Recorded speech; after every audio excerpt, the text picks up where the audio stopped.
karena tingkatnya desa, maka diksi yang dipakai pun harus betul-betul diksi yang mudah dipahami.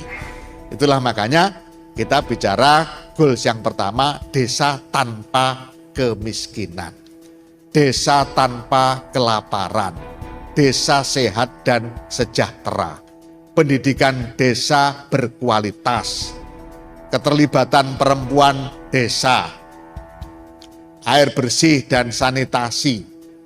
1-6 ini saya sebut pada aspek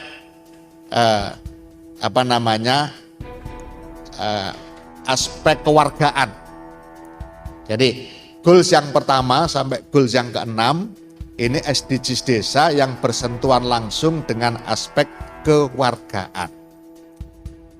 Nah, dengan adanya ini paling tidak kalau ini kemudian sudah tersosialisasi dengan bagus dan seluruh warga desa memahami diksi-diksinya saja, nggak harus memahami isinya.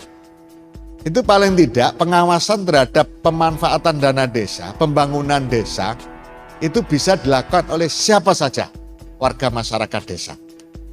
Apakah dana desa atau proses pembangunan di desa saya sudah mengarah kepada terwujudnya desa tanpa kemiskinan?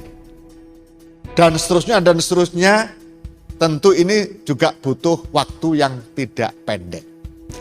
Sementara rumusan SDGs desa baru kita lakukan tahun 2020, kemudian implementasi pemanfaatan SDGs dalam proses perencanaan pembangunan diawali dengan pemutakhiran data oleh relawan desa, Pokja Relawan Desa Pendataan. Ini dilakukan mulai tahun 2021.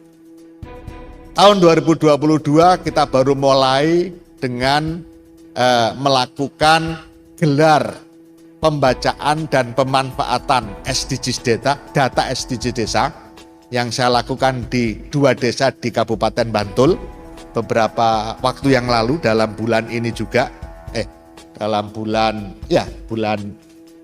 Mei ya, April, bulan yang lalu. Itu kita melakukan gelar pembacaan dan pemanfaatan data SDGs desa. Artinya apa?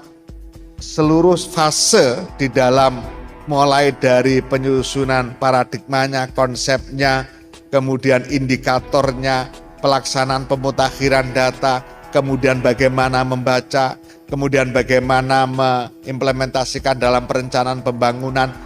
Ini adalah merupakan tahapan yang memang menjadi satu kesatuan yang pada gilirannya akan menjadi model.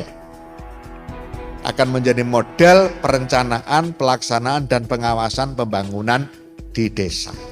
Nah, dengan ini kita harapkan jelas desa-desa ini mau dibawa kemana?